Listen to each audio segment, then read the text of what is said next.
Pokemon trainers, Nintendo fans, and Marvel fans, and people who like things that exist in the world.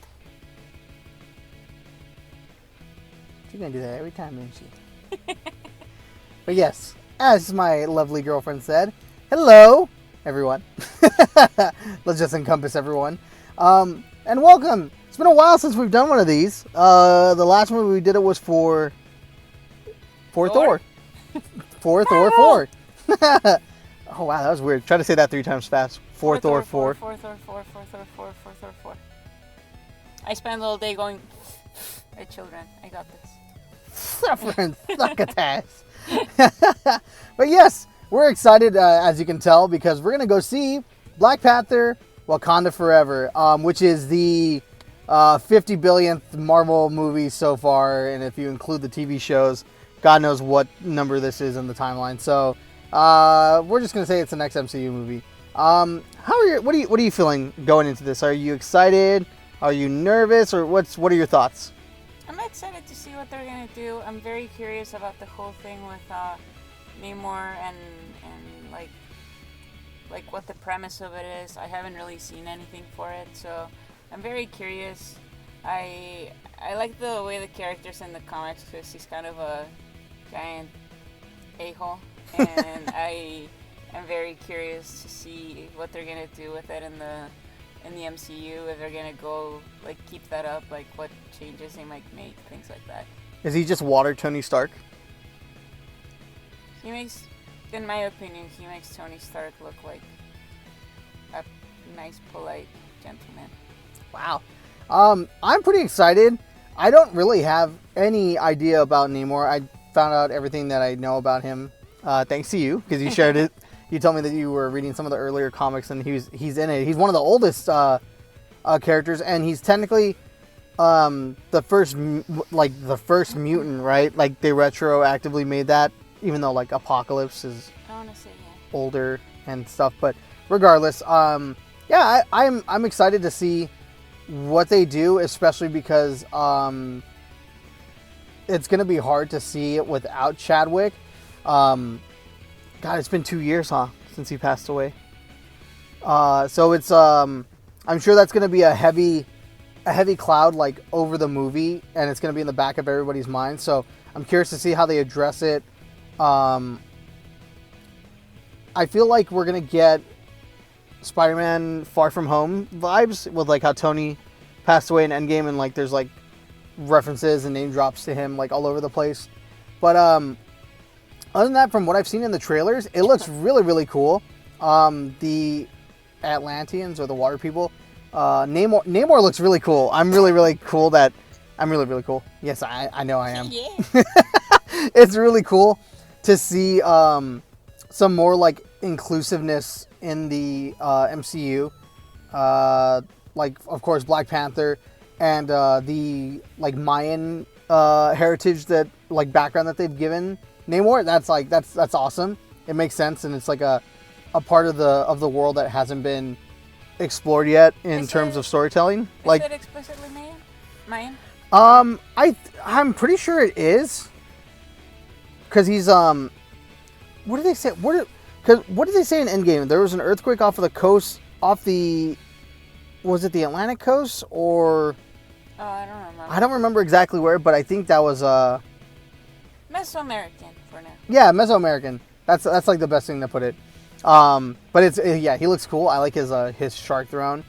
And I don't know. I just want to see like where does this all lead to? Because this is the end of Phase 4, so the post-credit scene has to be pretty big. Well, it doesn't have to be, but It should be. we're expecting big things. But I like all the characters. Who do you think, quote unquote, think is going to be the new Black Panther?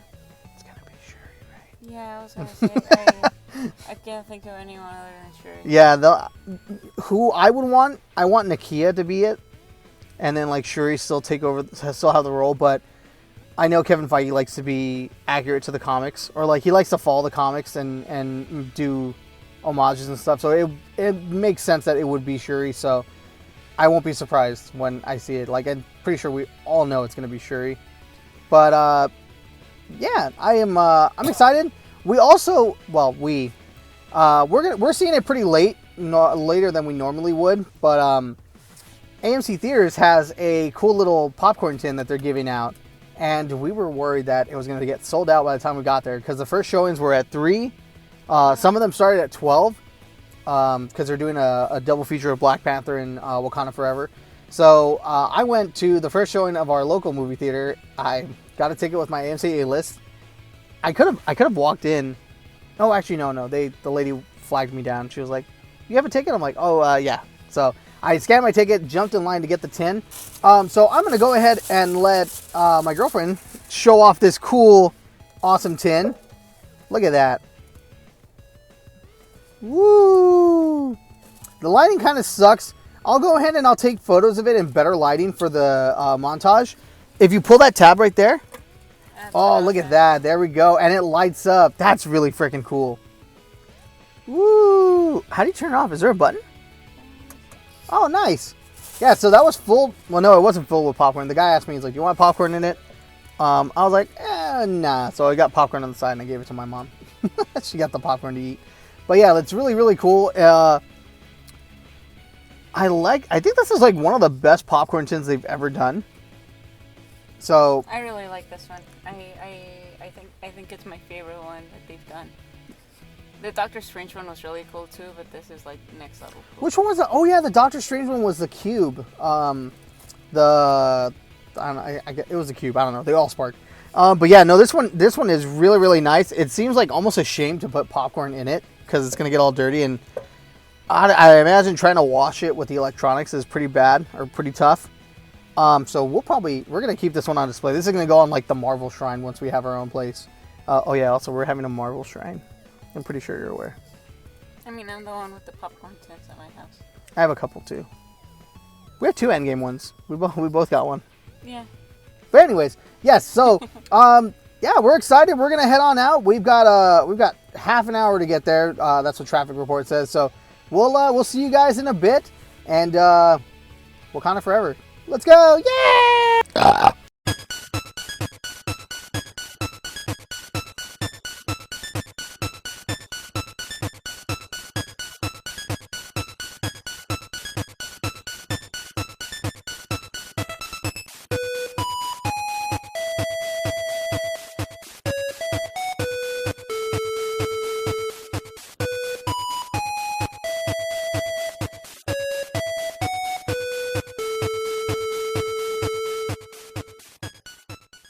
72 hours later. Hello, everyone. We're back. It's been 3 days. Yeah.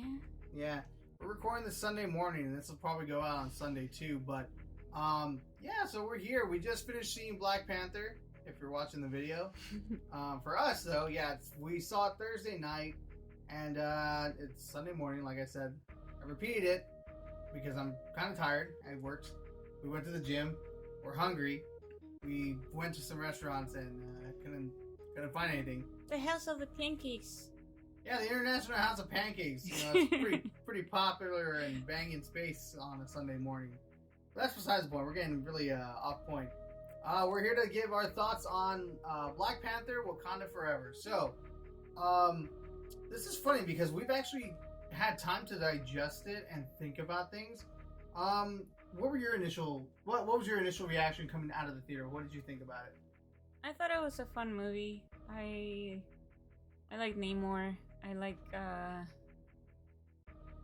that they kind of paid homage to Chadwick Boseman, and I thought it was a fun movie and a good introduction to Namor, even if I didn't care for the origin of his name, which I keep making fun of because it's so stupid.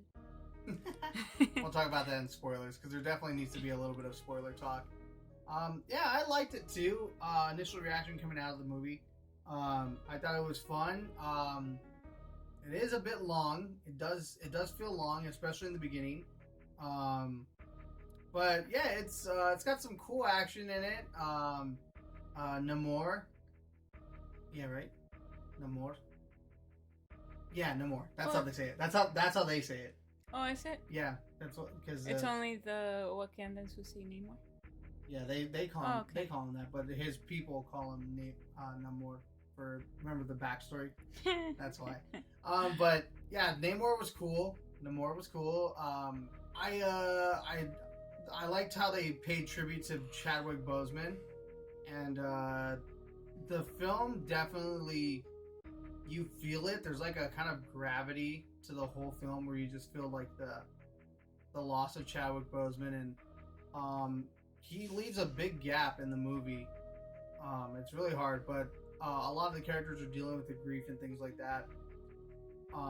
And I feel like a lot of audience members are, even though it's been 2 years, it still feels pretty fresh because it's just like these past 2 years we've all been thinking like, how is this movie going to handle it? It's been in the works for so long. So there's like 3 tributes to him. I know one of them's not a spoiler, so I'm gonna just say it. The Marvel Studios logo, when he first passed away, if you go to Disney Plus right now and you go to the, I believe it's the original version, not the IMAX enhanced version of Black Panther on Disney Plus. If you go to the widescreen home video cut, they changed the Marvel Studios logo to just have nothing but Chadwick Boseman clips from Black Panther and things like that. So. They use that same intro for Wakanda Forever, so that was nice. And then there's some other stuff, but like I said, we won't get into it. But overall, yeah, I thought it was fun. I enjoyed it. And what would you give it your score, like, for that first walking out of the theater reaction? What would you say out of 10? I would say an 8. Yeah, I'd say it sits around an 8, maybe 8.5. There's a lot going on. I think the highlight of the movie was Namor and learning about his people. There was some really cool stuff that they introduced, or that their qualities. I don't want to say it here because it's a spoiler, but I like how they really built out their world to kind of like the level of Wakanda in the first Black Panther. So it's really funny. They're definitely parallels. And but like I said, the only thing is it's the loss of Chadwick Boseman. It's always going to be there. It's always going to be in the back of your head, thinking like, what could this movie have been with Chadwick still in the picture? And the runtime. The runtime can be long, and the pacing is a little off. And so that would be our score. So that was our initial reaction, though. Yeah. Now that we've had some time to think, and I was on Twitter last night looking at it because I saw that. Now we're gonna go into spoilers, so spoiler alert. I saw recast T'Challa was trending, so I was clicking on it, and from the initial news of his passing, I was always on the idea. I had for the first 30 minutes, I was like, that sucks. I hope they don't recast T'Challa. But then after a while, I was like, you know what? It's probably better if they recast T'Challa. I would like to see Black Panther. I would like to see him more of the character. Yeah, I would like to see more of the character and what awaits him, despite his passing. How are you? Were you the same way, or have you always been one way or the other? Yeah, I think I started thinking of all of the possible storylines that are not longer gonna be really possible, especially ones we saw Namor. There's just a lot of back and forth between him and Wakanda, and just thinking of even outside of what I was telling you with Civil War, just there's a lot of interactions with him and Black Panther that I saw, and that really won't be happening anymore. And well, if it does happen, it's gonna be a while from now because they didn't recast T'Challa, but they gave him a kid. That's the mid-credit scene. The one and only mid-credit scene is we find out that he and Nakia had a baby, and his name is oh my goodness, who is the I don't know if you're familiar with your Black history, but who led the Haitian Revolution? What was his name? Because that's the name of his son in French. I I don't remember. It starts with an H. So that's his name. Danny's looking it up right now. But Shuri goes to burn her funeral garments to close the grieving process, and T'Challa's son introduces himself, and Nakia's like, "It's better. We thought it would be better that he doesn't deal with the pressures of the throne until he was ready, so we raised him here in Haiti with us." Sorry. That's the name that comes up, but I think that might be from the comics. I think that's from the comics. I can't find it. What if you put Wakanda Forever? What if you go to the Wakanda Wiki? Wakanda Forever actual Wikipedia article? Not like the Marvel Wiki or anything. I'm pretty sure I saw it on there. I think I saw it on there. But yeah, so he introduces himself to Shuri, and he's like, "But my Wakandan name." Oh, he starts to speak in the Wakandan dialect, and she's like, "Oh, what's your name?" So he's like, "My name is T'Challa, son of T'Challa." So it's like, yay, we have T'Challa back, but not really. Toussaint, that's his name. His name is Toussaint, but his Wakandan name is T'Challa, after his dad. And that was one of the things like I saw on Twitter when they said recast T'Challa. It's like, oh, you didn't stay and watch the mid-credit scene because we still have T'Challa. And it's like, it's not the same character. And it's kind of messed up when you think about it. It's like, oh, wow. It's bad enough that African American people don't have as many role models in like the superhero roles. Like Black Panther was the big one that people waited decades for, and then for him to die and to have a fatherless for him to leave a fatherless child in the world, it's like, I don't know, it just didn't sit right, because it's like that shit happens way too often, like in our actual culture and society. And it's like, you want to make like positive role models and give them something to look up to. And like, I guess like you can say, oh, but like there's like more people can relate to that too, because like I grew up in a fatherless home, so I can be like, yeah, you know what, I could be cool, or I could be strong and do things like him too. But all these things we didn't think about at first, which is like really, really interesting, because this movie, like we saw Namor, and we saw all his like his heritage, because his background was what was the background for his name? What made you laugh about it? It was something like that he was like a niño sin amor, so he started going by Namor, and it was just, I don't know, it felt like really silly and weird to like just like take the n from sin and be like Namor, like that's my name because I'm a child without love. Yeah, because Namor is a really cool parallel to the Black Panther. His people absorbed or ate some kind of weed or some root that grew in what was it, Central America or Mesoamerica? I think it was specifically Yucatan, right? Not Mesoamerica. Yeah, in the Yucatan. So they had that to help them fight off essentially smallpox, I'm pretty sure it was, or like a disease. Basically a plague from the colonizers. Yeah, plague from the colonizers. And it saved them, but they couldn't live on land anymore, so they had to go in the ocean. And Namor, blue. Yeah, they turned blue. Namor was the firstborn, and he dropped the M bomb. He said he was a mutant. He was born a mutant. The M bomb. Yeah.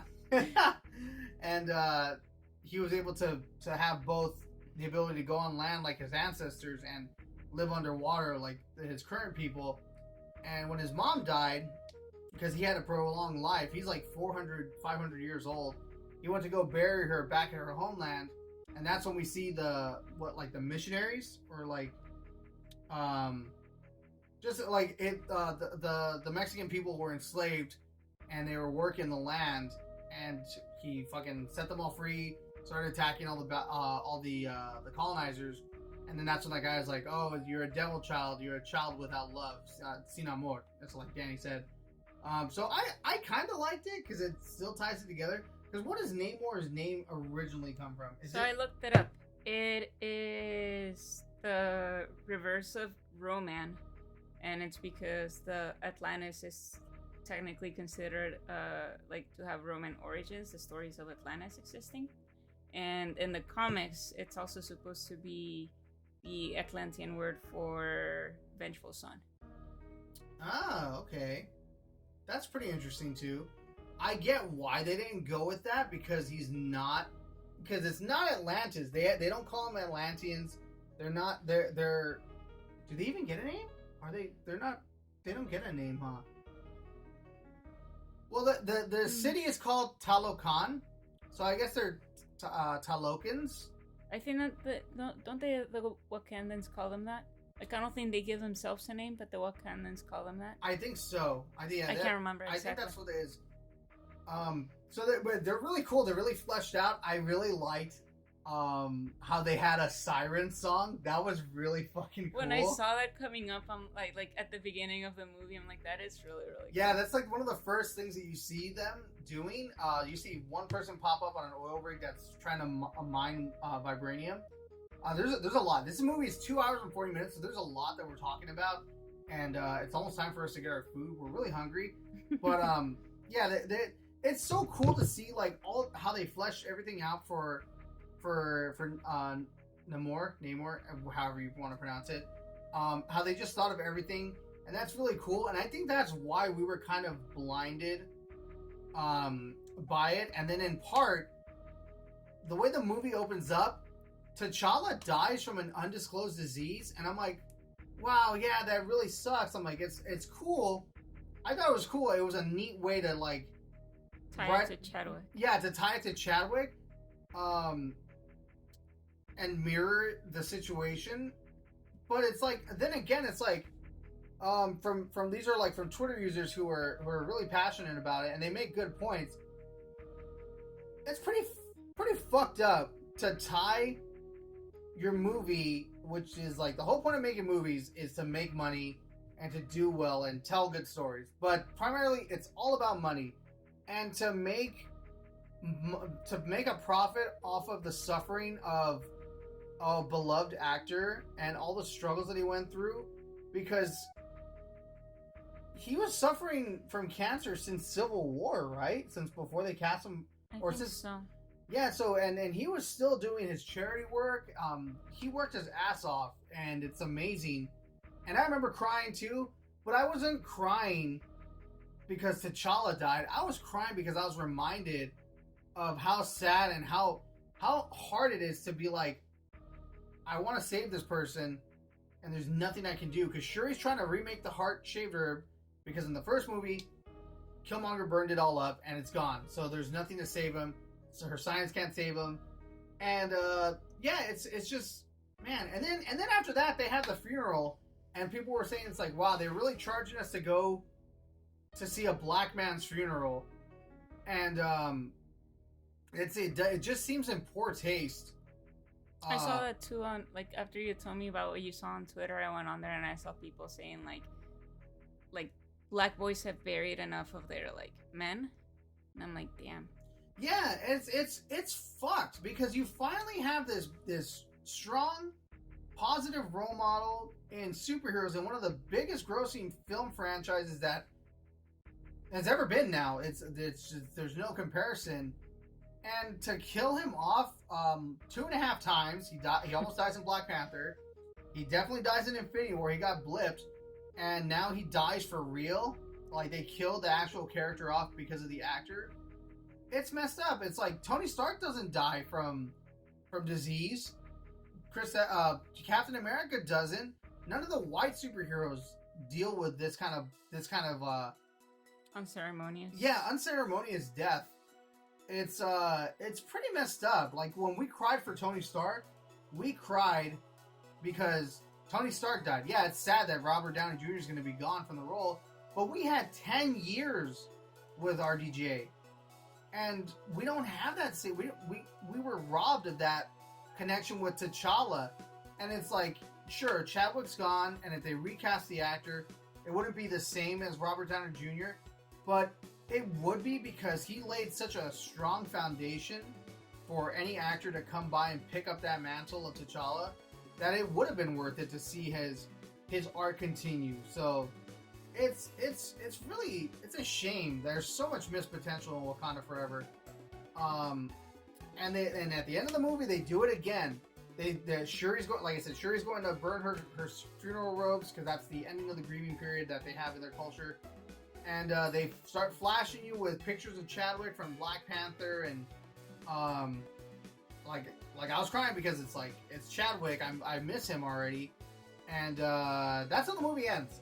And it's like they really wanted to play for your heartstrings, and I think that they know that what they're doing. So it's a bummer. I want to see it again. I'm gonna wait to see it, but I want to see how I feel watching that again.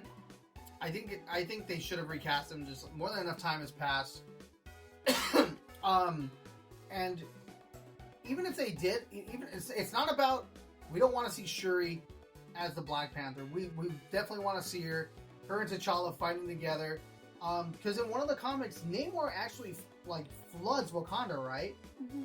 And it's Shuri and T'Challa that are going to stop him. So that would have been cool. And now we have to wait for little T'Challa Jr. to come by and get older so we can have those stories. But I don't know, it's not the same. And it's a good film to end off Phase 4, but excuse me, I'm a little disappointed now that I've had time to see it and think about it and mull over it. If you enjoy it, props to you. We enjoyed it too. We still do. It's definitely a fun watch, but it's made me rethink how different cultures and people are represented in movies. I don't know why I'm freaking coughing so much. But yeah, I think thoughts? I think just getting that perspective from Black voices, which we obviously don't inherently have. Yeah. Was kind of oh, and I know there's Black people who also feel this was good, this is the way it should have gone. I mean, the director is a Black man. Yeah. But I feel just listening to the different perspectives from a perspective we don't have at all was kind of it could have gone that way, and I think I would have liked that more for the character. This was good for Chadwick Boseman, but I feel keeping the character would have been maybe a little better in the long run. Yeah, absolutely. And I remember one of my first things was when I heard him pass, I'm like, oh, I hope they give what if they have M'Baku take over it? But it's not the same. It's the the Black Panther character. Anyone can be the Black Panther. It's more about keeping T'Challa more so than keeping the Black Panther. Yeah, we want that. We want to follow that character. And one thing I didn't even think, I totally forgot to mention this. A lot of people were saying that this movie should have taken place during the blip, during the 5 years between Infinity War and Endgame, because T'Challa was already gone. Shuri could have taken it up, and it would have been really focused on Wakanda. And you know what I noticed? The Black Panther Wakanda Forever logo, Black Panther's tiny compared to the Wakanda Forever. It's not a Black Panther movie. It's about Wakanda. So I think taking place during the blip would have been perfect, because literally the only one who was gone, I think, was T'Challa. I think Shuri was also blipped too. But that could easily be retconned. Yeah, that could have been retconned, because M'Baku wasn't blipped. Okoye wasn't blipped. And it could have also been kind of okay, sorry, I lost my train of thought because you started talking, so I'll just wait. Sorry, no, I was saying, and Nakia wasn't blipped either, because clearly the kid has been around for however many years. So there's a lot of things they could have done. You remember now? I'm sorry. It's okay. This happens all the time. Yeah. I have a habit of doing that. We're talking about Wakanda, being focused on Wakanda. Yeah, no, I know what the topic of the conversation is. I'm just trying to think, backpedal and try and like bring it back up again. Trying to think. But yeah, it could have taken place during the blip. It would have been focused on Wakanda, seeing how. Oh, I remember now. It would have been like the political stuff in the movie about like the U.S. and France like asking for them to like share their. Oh yeah, the vibranium. The vibranium, like that would have been like really good because like there was like that sense of desperation after the blip, and then like also like everything with like Namor wanting to like attack Wakanda, like that would have also like they probably lost people too in the blip, and it was probably like they probably didn't know what the fuck was going on because they're underwater. So it would have been like what the fuck did you guys on the surface do to like make us lose like half our population? That's so it would have true. like it would have like I feel like really driven the story of like a war between well not Atlantis anymore, but like you know like Talokan and the surface world and like Wakanda and the outsides of Wakanda. Like I don't know. I feel like it would have been a good driving point. Yeah, that really would have been good. Because yeah, like you said, the political thing. And that would have tied back to the end of the first Black Panther movie because he wanted to open up Wakanda to the world because Killmonger showed him that this shouldn't be something that we just afford to ourselves. This like power. you gotta protect Black people outside of Wakanda. Yeah, exactly. And even if Shuri wasn't blipped, we still could have had. We thought about something like it would have been cool if Shuri, because Shuri in this movie she's not really about tradition. She doesn't really think the first thing she opens up in the movie is she's praying to Boss, the Panther god, saying that if you help me heal my brother, I'll believe in you without a doubt and stuff. So we already know, and I think she is like that in the first Black Panther. I want to watch it again and find out. But it would have been cool to see her kind of take the Black Panther mantle in a different direction because of the heart shaper being gone. That's still a thing. I feel like they shot themselves in the foot by doing that in the first Black Panther movie. But that's besides the point. But Shuri could have been a more technologically advanced Black Panther, kind of like a mix of Batman and Tony Stark, which like everyone does Tony Stark. I mean, they did it in Wakanda Forever with Riri Williams, who was funny. We really liked her. She was good. Definitely want to see her show and see more of her. But like they do it for everyone, so it's like, what's one more? It doesn't really matter. It's an MCU trope at this point, doing the inside the helmet cam. So she could have been a more technologically, scientifically advanced Black Panther, and T'Challa could have been the more traditional, superhuman Black Panther. And you know, once the whole movie wraps up with Wakanda and Talokan. We could like have like a skip where like the blip we cut forward 5 years or 3 years to when Bruce brings everybody back, and then we see the new T'Challa, and then they walk through the portal to meet them at Endgame. And that would have been a really good ending. That would have been the end of the movie. That would have been cool. Yeah. And it's like, oh yeah, but then it doesn't match Endgame. They would have been different characters. It's like, who cares? If you go by release order, people watch your favorite movie. Not everybody watches it in order, especially now that there's like nearly 30 damn movies or more than 30 movies. So yeah, those were just our thoughts. We liked it. Could have been more. We need more Black voices and role models and heroes. We all deserve to be represented, and I mean, this did a good job, but I feel like it could have reached the heights of the first Black Panther, because that's like one of the best MCU movies, I think. Yeah, and not to like take away from like, you know, little black girls getting represented by the new Black Panther, but like you could have had both. Yeah, you could have had both. You could have done both and made everybody happy. And like everybody's performances were good in this movie. Angela Bassett, Letitia Wright, despite her stances on certain things. Lupita Nyong'o, Danya Guerrera, I can't pronounce her first name. Okoye, she was really good in this. There was some like the court where she gets stripped of her rank. Damn, that shit was it was intense. It was a good like back and forth. If this wasn't a superhero movie, Angela Bassett would definitely get an Oscar for her performance. Oh yeah, absolutely. Yeah, no, she absolutely killed it. I mean, she still could, but it's a superhero movie, so they're not going to take it seriously. It's amazing that Black Panther has been the only superhero movie to get Best Picture nom, and I don't think this one is. It could have been, but it's all right. We have more stories. We have plenty of movies down the line to see, and I mean, we have what we have, and we just gotta roll with it. But yeah, thank you guys for sitting around. This lasted a lot longer than I thought it was going to.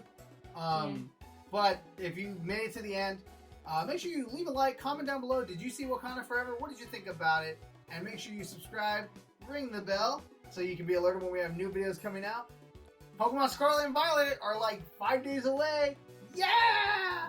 I can't wait. I'm so excited. And you're doing a giveaway. That's right. I am doing a giveaway. So if you want to be entered in the giveaway, check out the last video on this channel to find out how to do that. And share it with your friends because, hey, it's nice to win free stuff.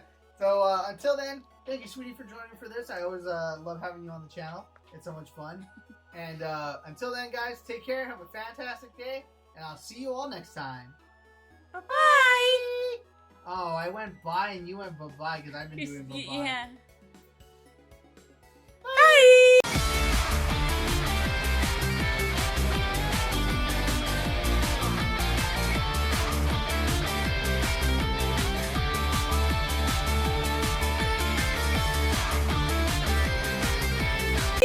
Wow, that wasn't even like planned. Oh my god, that one brain cell is working really hard. Okay, let's go get our food. I'm freaking hungry.